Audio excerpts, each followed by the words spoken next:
Tepe is getting ready for school in the morning, feeling happy with his parents. Little does he know that this will be the last time he'll see them. Right now, Tepe is visiting his parents' graves to pay his respects. While he's there, he notices a horse-drawn carriage being chased by 3 men in a jeep. Tepe quickly gets on his bike to help. He catches up to the chase and gets into a fight with the aggressive men. Things get intense when one of them pulls out a gun.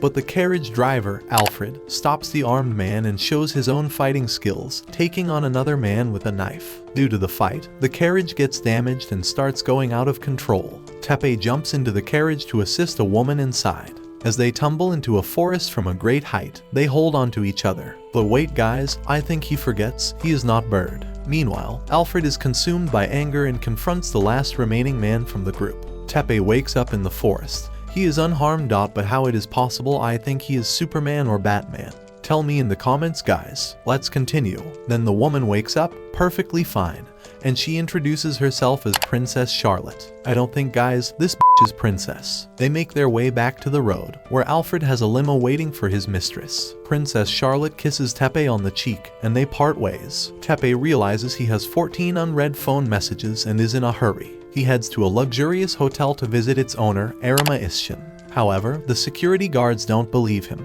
Just as he's about to be kicked out, the elder Ishchin comes to his rescue, revealing that Tepe is his honored guest. It turns out that Ishchin is Tepe's grandfather from his mother's side, and they've only recently become acquainted since Tepe's parents passed away. Tepe tells Ishchin that he intends to seek revenge on the culprits behind his parents' murder, a decision that Ishchin disapproves of. Despite their differences, Ishchin takes Tepe to a grand ballroom party where he introduces him to a crowd of well-dressed, wealthy individuals. Tepe, still in his dirty clothes from the morning's chaos, is as surprised as the crowd when Ishchin announces that Tepe will be the successor of the Arima Financial Combine. Ishchin allows Tepe to stay in his untidy attire, explaining that he rescued someone on his way to the hotel. But even he is taken aback by the revelation that Tepe saved the royal princess of Hazelrink. Tepe is upset that Ishchin sprung the succession announcement on him, but Ishchin reassures him that he won't stand in the way of his revenge plans. However, he also warns Tepe that as the new successor, he'll make enemies and needs to build alliances. Most of the people who approach Tepe are insincere, wearing fake smiles, and are wealthy individuals. However, Vincent Van Hossen stands out as a genuine person among the crowd. He introduces his daughter, Little Maria, and mentions that he has another daughter for Tepe to meet. Overwhelmed by the attention of so many people, Tepe takes a break and is attended to by a maid named Yu, who caters to his needs. While taking a breather, Tepe spots a woman practicing her swordplay outside the window. Intrigued, he rushes to join her, because he is such a pervert. You're nothing but a lousy little pervert! As Tepe appears in front of the woman to praise her fencing skills, she suddenly attacks him. Tepe quickly draws out his wooden sword, and they find themselves evenly matched in skill. Just as the situation escalates, Ishchin and Vincent step in to stop them from fighting.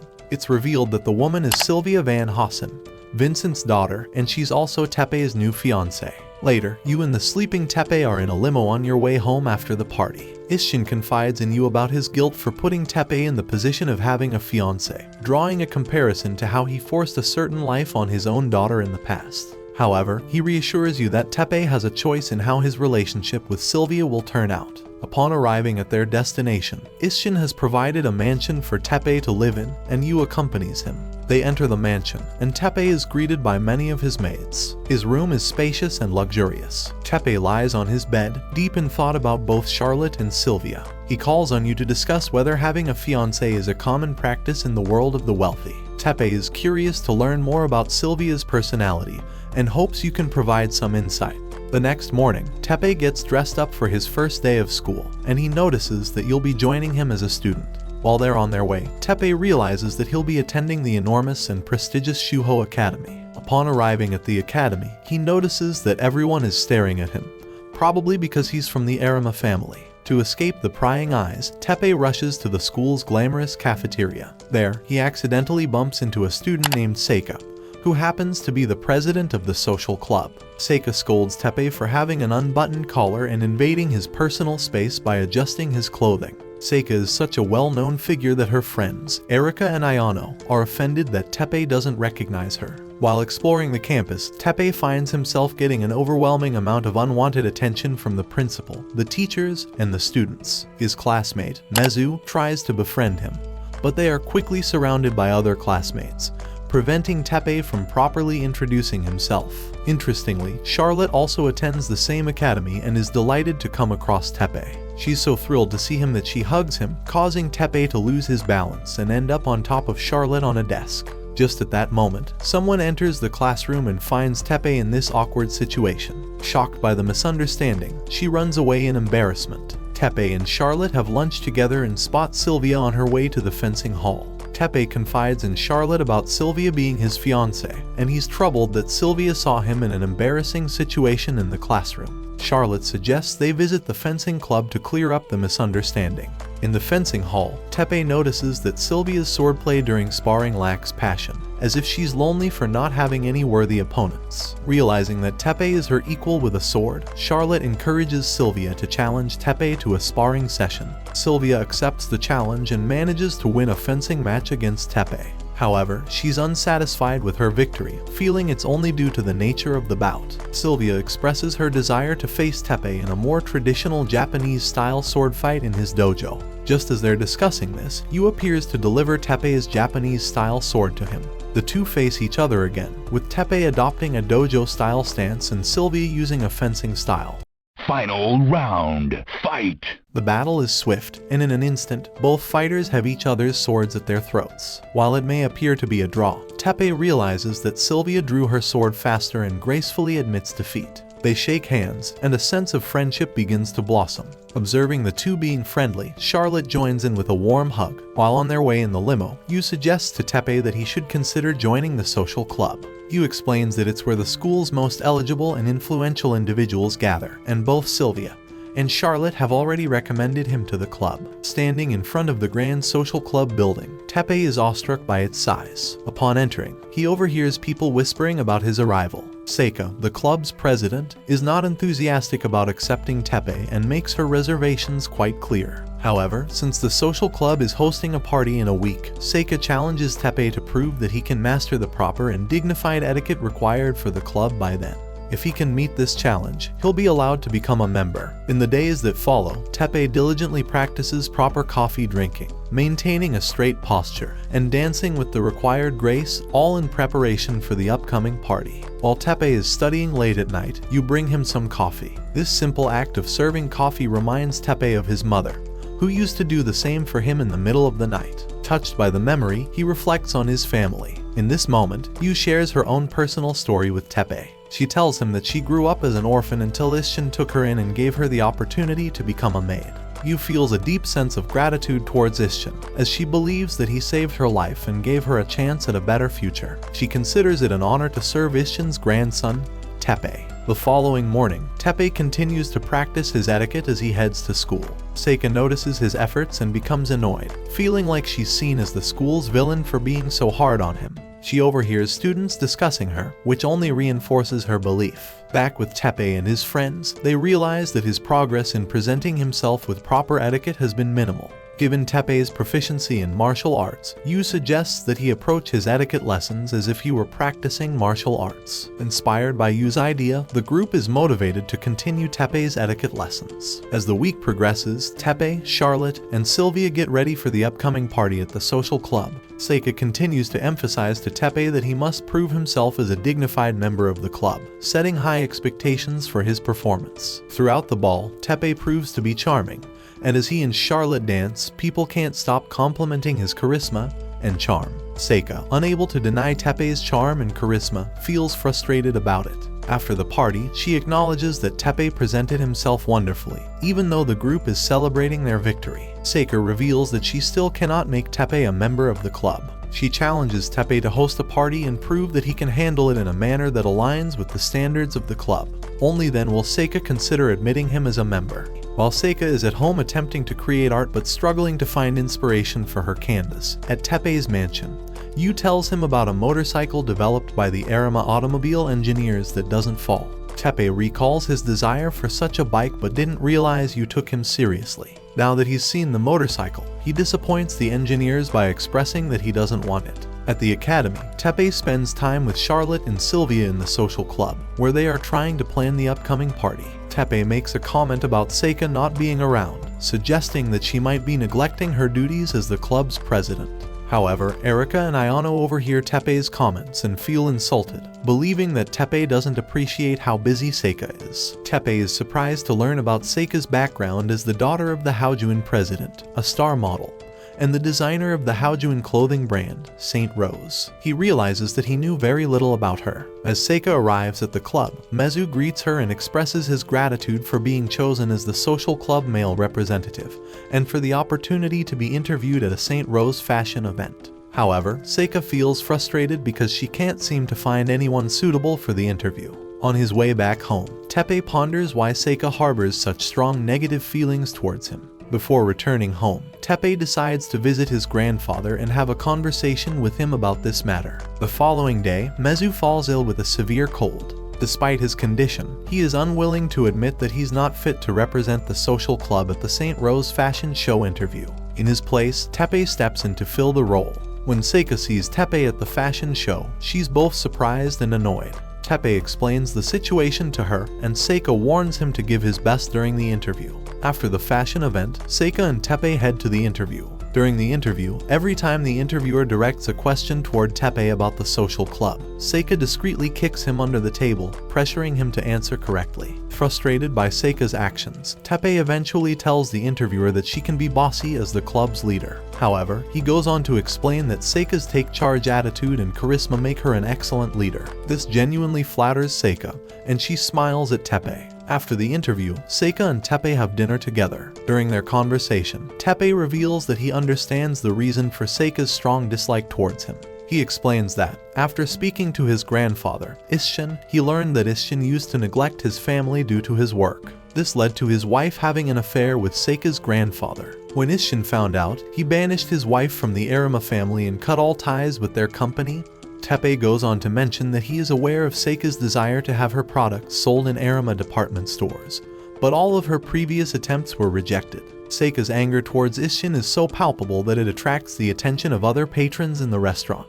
To resolve this, Tepe presents a letter revealing that he is now in charge of all the Arima stores. He informs Seika that she can now sell her creations in Arima stores and adds that Isshin wishes to apologize to her and regrets how he treated his grandfather. After hearing this, Seika feels revitalized and finally forgives the Arima family. They raise their glasses, toast with wine, and she thanks Tepe for everything. The following day, Sylvia and Charlotte are pleased with the peace they've made with Seika. Charlotte asks Tepe out on a date for an upcoming holiday. Later, she checks with Sylvia to ensure it's alright with her since Sylvia is Tepe's fiancé. Sylvia tells her it's okay, although she hides her hesitance, explaining that she only considers Tepe a friend. Later that night, in the Hassan household, Sylvia's family can sense that something is bothering her. Despite her family recognizing that Sylvia has feelings for Tepe, she insists that they are only friends. Her father, Vincent, quickly realizes that Sylvia is reluctant to develop romantic feelings for Tepe because it might mean that her family can never return to their homeland of Firmish. Vincent reassures Sylvia, telling her that it's alright for her and her sister Maria to let go of their homeland if it means they can be happy. With this thought in mind, Sylvia leaves the dining room. Meanwhile, at the Hazelrink estate, Charlotte is selecting the right outfit for her upcoming date with Tepe. Alfred, concerned about his mistress, disapproves of her dating Tepe. Sylvia calls Charlotte on her phone, but she is so hesitant to speak that she ends up hanging up. Sylvia is left feeling sad and wondering about what she was going to say to Charlotte. On the day of their date, Tepe and Charlotte meet in casual clothing, enjoying the beauty of the city streets. Charlotte is thrilled, as it's a rare occasion for her to go out without Alfred or any of her security detail. They have a great time exploring the mall, visiting the aquarium, and playing with dogs. Tepe introduces Charlotte to takoyaki, and she finds it surprisingly spicy but delicious. The two of them also take a ride on a Ferris wheel, enjoying the view and engaging in a conversation about Tepe's parents. Charlotte tells Tepe that his parents' love still resides in his heart, deepening their bond. She hesitantly brings up the topic of whether he will marry Sylvia, but Tepe is uncertain. Charlotte shares that she and Sylvia have been childhood friends from aristocratic families. When they were children, Charlotte used to scribble chalk on the floor, despite it being forbidden at the time. Sylvia's mother had recently passed away in an accident, and she was deeply mourning the loss. Sylvia had written a letter that she intended to give to God, asking him to bring her mother back. He embraced Sylvia as they both shed tears. Vincent gifted Sylvia a pendant with her mother's picture, and they shared another heartfelt hug. This story makes Tepe realize that even the wealthy can experience deep sadness in their lives. After the Ferris wheel ride, Charlotte hugs Tepe tightly from behind and asks him never to forget about her, no matter what happens. Meanwhile, Sylvia practices her fencing with tears in her eyes. Tepe surprises everyone by deciding to host his party in a hot spring resort. The mode of travel to the resort is by train, and all of his friends gather at the station. Tepe explains that he wants to let his wealthy schoolmates experience a vacation spot for ordinary people, as most of them are used to luxury. However, many of the girls don't know how to navigate the ticket check, which earns Seika the admiration of the others for her smooth handling of the process. Upon arriving at the resort, the girls find their rooms to be quite comfortable. Tepe encourages you to stay in the room with the other girls, despite her being a maid, which makes you uncomfortable. In the boys' room, Tepe and his male schoolmates plan to sneak a peek at the girls. This is a man of culture. Tepe assures them that he's an expert at making it seem like his actions are just accidents. He becomes the leader of their daring mission. On the girls' side, the girls are already anticipating that the boys might try to spy on them. Sylvia takes her sword to the bath, just in case they need to defend themselves. And the war begins. While the men are eavesdropping, they overhear the women talking about each other's bodies from the other side of the wall. One of the soldiers can't handle it any longer and goes to the women's side but ends up badly injured. The remaining soldier prays his sacrifice with a salute, but they continue their efforts to get another opportunity to approach the girls' side of the bathhouse. They discover trapdoors on the floor, such a different kind of a war, and before long, only the last soldier Tepe is left. As he proceeds with the mission, he steps on a mine and goes on a trip to Moon. The girls see a shooting star, only to realize it's Tepe speeding in their direction. And due to Tepe, the men's win the war. The girls scold the boys for trying to peek at them, except for Yu, who tells Tepe that she would undress for him if ordered. Since they are all on vacation, the girls forgive the boys, and they continue to enjoy their night. They have fun playing table tennis, singing karaoke, eating together, and participating in various vacation activities. As the day comes to an end, the girls are in their bedroom, talking to each other as they prepare to sleep. Seika believes that Tepe didn't really host a party and had fun instead. She plans to announce next week whether he will become a member of the social club. During this conversation, Seika, Charlotte, Yu, and Sylvia all admit to liking Tepe. They make a pact not to harbor resentment or jealousy, no matter who Tepe eventually chooses among them or if he decides to be with someone outside of their group. They name this pact the Hot Springs Pact. The Arima automobile engineers show Tepe their improved version of the unfalling motorcycle design, which now includes women's legs as support. Tepe still does not like this idea despite the modifications. As Tepe heads to school, he's delighted to see Charlotte in the morning. Sylvia observes their encounter and recalls the Hot Springs Pact. However, despite the pact, she can't help but feel jealous. Unexpectedly, Alfred bursts into the hall to chase after Tepe for being with Charlotte. They manage to escape from him, but during the getaway, Charlotte twists her ankle. Tepe, in a chivalrous move, carries her in his arms and rushes her to the infirmary for treatment. While on their way, a rose petal suddenly falls from the sky, catching the attention of the students. They look up and spot a massive white blimp overhead. A man skydives down to the school, landing right in front of Charlotte as he had intended. Sylvia recognizes the man as Hartman Veselheim, the most prominent businessman from Hazelrink and a significant business partner of the Arima Group. Hart kisses Charlotte's hand and introduces himself as her fiancé, leaving everyone, including Tepe, in stunned silence. After Hart leaves, Charlotte is left in stunned silence. Tepe breaks the ice by inviting her to the Arima Hills Hotel, which lifts her spirits, and she becomes excited about the trip. That night, Sylvia overhears her father having a serious conversation over the phone. She listens with wide eyes and an open mouth. The next day, Sylvia confronts Charlotte about the secret construction of nuclear silos by their two countries, Hazelrink and Firmish. Charlotte claims she knows nothing about it and doesn't believe her father is aware of it either. According to what Sylvia overheard from her father's conversation, these silos were likely initiated by a mysterious third country with the intention of breaking the alliance between Hazelrink and Firmish. During their conversation, they realize someone is eavesdropping on them. Seika reveals herself and tells the two that she will keep what she heard a secret. She also shares that her news tycoon uncle informed her of rumors that Arima Hills will be attacked tonight. Charlotte receives a message from Tepe, informing her that they will go to Arima Hills tonight. Believing that Tepe can do something to prevent the attack, Charlotte feels confident and plans to go. In the Arima Hills lobby, Tepe crosses paths with Hart and his assistant, Josephine. Hart confirms that he's at the hotel for a business meeting with Isshin. Hart and Vincent arrive at their meeting spot, and the conversation they are about to have is so critical that Hartman asks Josephine to leave while they talk. They discuss the cooperative agreement between Hazelrink, Firmish, and the Arima group to build a resort. Hart confirms that the third country's objective is to construct secret nuclear weapons near the resort, with the intent of destroying relations between the two countries. Meanwhile, Charlotte arrives at the Arima Hills suite, where Tepe had arranged to meet her according to a phone message. However, upon opening the door, she finds the room empty. Tepe is elsewhere, outside his mansion, practicing his swordplay with Yu looking after him. Tepe checks his phone and wonders why Charlotte has left him so many messages. He decides to call her, but the moment Charlotte reaches for her phone, the entire Arima Hills experiences a blackout.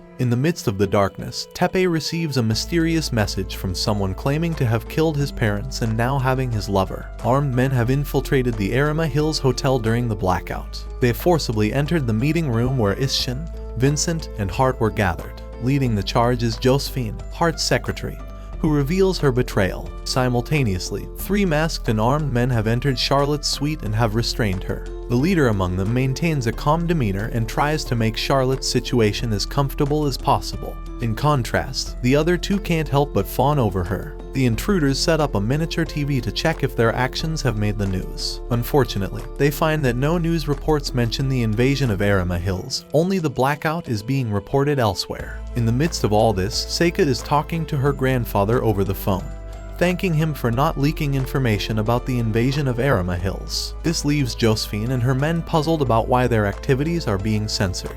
Adding to their panic, Josephine and her men discover that the control room of the building has been accessed from the outside. It turns out to be Yu and her team of skilled hackers who have taken control, using their expert computer skills. With their access, Yu regains control of the building's surveillance cameras. Through these cameras, Tepe and Yu see that Charlotte, Isshin, Vincent, and Hart are all restrained within the building.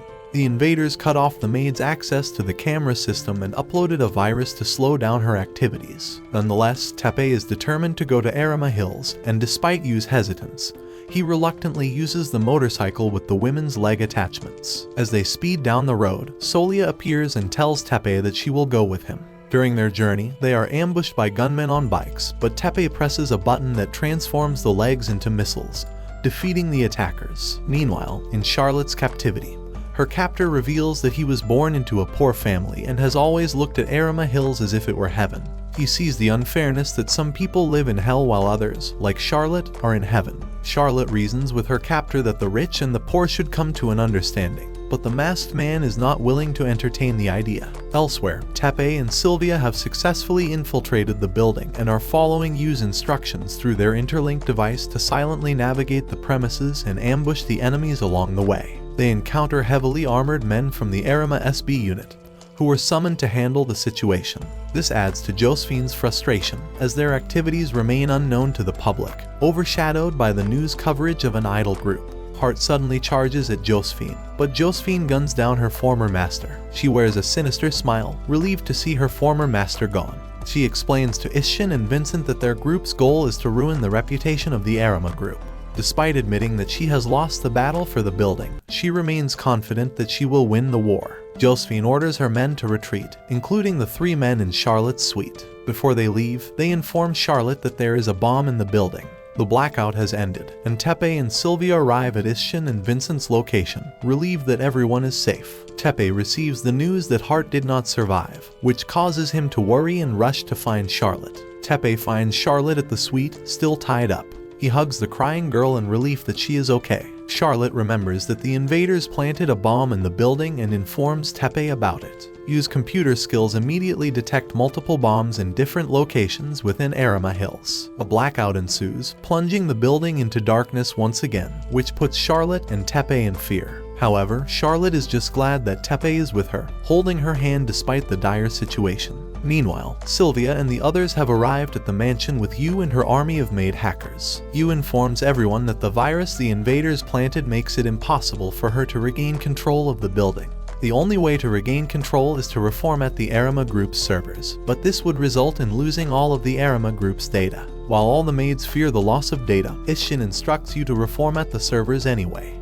He reminds everyone that the Arima Group's backup data is stored in his and every loyal Arima employee's memory. This reassures everyone, and they proceed with no fear of data loss. The SB unit reports that they have located 3 of the bombs, and they are counting down. Sylvia volunteers to find one of the bombs, and despite Vincent and the others trying to stop her, she justifies her actions by emphasizing the importance of saving Charlotte and Tepe. Seika offers to accompany her in the search. Eventually, they locate the bomb, and Seika's panic leads her to toss the bomb into the air. In a moment of quick thinking, Sylvia uses her sword to cut the red wire, defusing the bomb safely. Meanwhile, Tepe and Charlotte find the last bomb with only 10 seconds remaining. Tepe rushes into the bathroom and tosses the bomb down the dust chute. The bomb explodes, but there are no casualties, as the chutes in the building are designed to withstand earthquakes. With all the bombs safely neutralized, the crisis in the building is over. Isshin congratulates everyone for their excellent teamwork and efforts in defusing the bombs. Charlotte, Tepe, Sylvia, and Seika meet each other with relief on the ground floor of the Arima Hills. Charlotte is in a cheerful mood, and Sylvia informs everyone that Hart did not survive the chaos. Charlotte then tells them that she was never in love with Hart, her fiancé,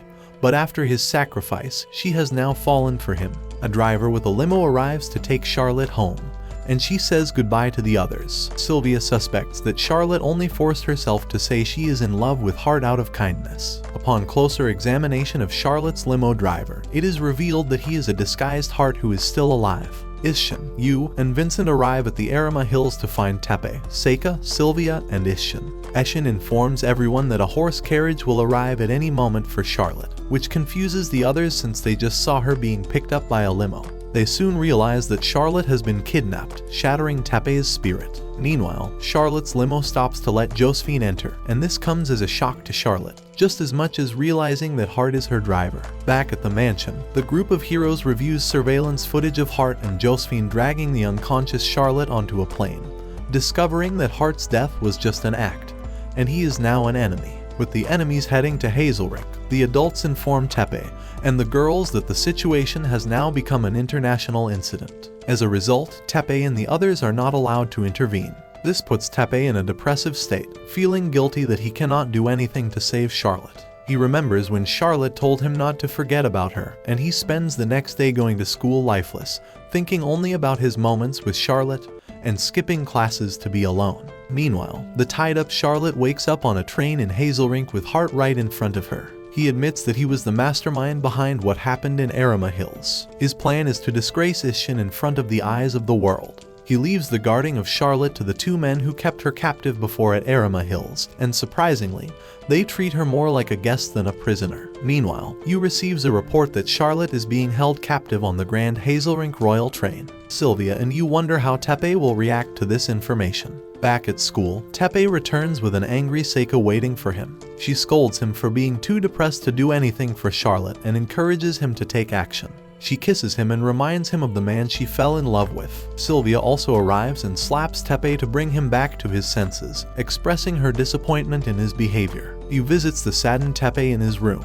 and while Tepe avoids looking at her, she comforts him by letting him rest his head on her lap. She reassures him that everyone is worried about Charlotte and that there is still hope for her rescue. Tepe asks Yu for information on Charlotte's location and requests to stay on her lap for a little longer. On the train, Hart and Josephine spend some alone time together. Josephine suggests they no longer have any reason to keep Charlotte alive, but Hart insists they can still use her. This makes Josephine feel jealous, and Hartman leaves her deep in thought. At the Hassan household, Sylvia informs her father that she plans to go to Firmish to intercept the train holding Charlotte. She invites her sister Maria to come along with her so she can also experience their home country. Meanwhile, on the train, Charlotte takes a shower while her guards peeking at him from outside the door. Josephine enters the shower area and threatens Charlotte, emphasizing the seriousness of her situation. Charlotte shows her determination by stating that she will not run or give in, frustrating Josephine.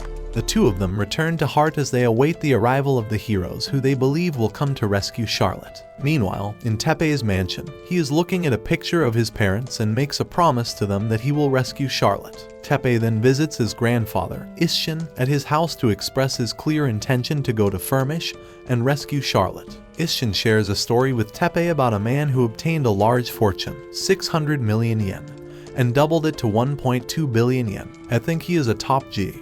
But in the end, he destroyed himself. He imparts a valuable lesson, emphasizing that the true value of a fortune is determined by one's way of life. Isshin gives Tepe a katana crafted by Arima Industries, which can cut through anything, symbolizing how fortune can both provide livelihoods and harm people. He challenges Tepe to demonstrate what he can cut with the sword. After their conversation, Yu appears in front of Isshin with a sad look. Isshin realizes that Yu has fallen for Tepe and is saddened, understanding that she is not the one Tepe has chosen. He hugs Yu to offer her comfort. At the airport, as Tepe is about to board the plane to Firmish, Seika asks him what he would have done if she were the one abducted instead of Charlotte. She doesn't wait for Tepe to answer and instead hugs him with tears. Tepe walks away.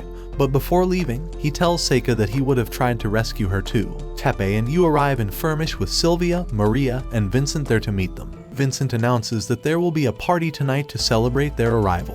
While the others attend the party, Tepe and Sylvia spend time alone by the lake. Sylvia shares with Tepe that her father always holds parties in difficult times to bring people together regardless of their social status. Sylvia shows Tepe the pendant with her mother's picture on it and tells him about her. Tepe compliments Sylvia's beauty and compares her to her mother, which makes Sylvia blush. They reminisce about their time together and decide to spar. During their duel, Sylvia declares her intention to dedicate her life to Firmish. She wins the duel and tells Tepe to forget about their engagement, as she doesn't want a man who lost to her twice. As a way of saying goodbye, she kisses Tepe. What kind of a bitch she is. At the end, she assures him that they will rescue Charlotte together. The Grand Hazel Rink train continues its journey into Hazel Rink territory. Sylvia uses radio communications to try to get the train to stop, but Hart ignores her. Suddenly, a man on a motorcycle starts chasing the train. Charlotte, believing it might be Tepe, rushes to the train's windows to get a look. The man on the motorcycle is revealed to be Alfred. I think Alfred came from Fast and Furious. Alfred jumps onto the train and confronts the men who are firing at him, determined to rescue Charlotte. As Tepe sneaks into the front part of the train, Sylvia, riding a horse with her cavalry unit, continues to chase the train. Meanwhile, Josephine takes Charlotte hostage to impede Tepe's progress. She pushes Charlotte toward Tepe with the intention of shooting them both. However, Hart, who is also on the train, shoots Josephine before she can harm Charlotte. Hart fires 2 more shots to ensure that Josephine is no longer a threat. Hart told Tepe and Charlotte that when he was a young boy, he used to steal things from fancy hotels as a pickpocket. One day, he tried to steal from Isshin, but Isshin caught him. Isshin told Hart to become a respectable person in society instead of using sneaky tricks. Since then, Hart has been determined to get back at Isshin. While Hart was talking about his past, Tepe used the opportunity to get rid of Hart's men and prevent him from shooting his gun. In the chaos, Charlotte was pushed out of the speeding train, but Tepe grabbed her before she fell. Hart then shot Tepe, causing him to fall off the train. Charlotte was left in shock, unable to believe that Tepe was gone. Charlotte turned her attention to Josephine and asked Hart to help treat her injuries. But when he didn't do anything, she decided to carry Josephine on her back and care for her injuries herself. Charlotte told Hart that she would save Josephine because that's what Tepe would do. Meanwhile, it's revealed that Tepe is still alive because Alfred managed to catch him with his bike before he fell off the train, and the bullet had only grazed him. Alfred tried to catch up with the train, but with Sylvia and Tepe on the bike, he wasn't sure it was possible. They paused to decide who should be removed from the bike, and once Alfred was kicked out, Tepe and Sylvia continued the chase. It turns out that Charlotte's 2 masked guards had medical knowledge and were helping her save Josephine. In the meantime, Tepe and Sylvia catch up to the train. Tepe boards the train and uses his katana sword to disconnect the other carriages, separating Hartman from Josephine, who is being treated in peace away from the action. Tepe then confronts Hart, who has a gun aimed at him. Tepe shares his perspective on Hart's story, believing that Tepe's grandfather wasn't trying to humiliate Hart but was instead showing his belief in him. Hartman, in denial of Tepe's perspective, keeps shooting at him, but the bullets do not harm Tepe. Tepe continues to emphasize that a person's worth is not determined by their wealth or status, as all his friends have taught him. Hart, no longer willing to listen, presses a button that triggers an explosion, engulfing the train in flames. Hart reveals to Tepe that he was responsible for eliminating Tepe's parents as part of his revenge against Isshin. In response, Tepe says that Charlotte taught him that all life is valuable, and his parents still live on in his heart. Tepe forgives Hart and disarms his gun with his sword. He punches Hart and encourages him to keep living. Just then, the train crashes in a massive explosion. Tepe and Charlotte are thrown together but are saved by Sylvia on a bike. At the same time, Hart is also thrown from the train and caught by Alfred on a tractor. Alfred then tosses him into a lake, but he is still alive. With their conflicts finally over, the story concludes. Charlotte expresses her love for Tepe, while Sylvia witnesses their affection and is shocked by what she's seeing.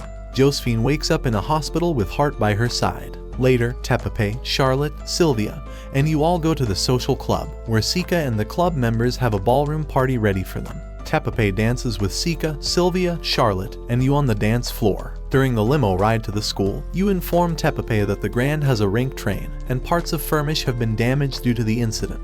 Tepe feels guilty about it and wants to personally apologize to everyone. He runs into Sika, who reassures him that Sylvia and Charlotte will forgive him. Tepe apologizes to both Sylvia and Maria, but they don't see a reason for him to do so. Charlotte is upset because Tepe apologizes to her last and says she doesn't care about a damaged train. She then tells Tepe that what happens next is up to him. That's it for this video. Watch the following video, and I'll catch you in the next one.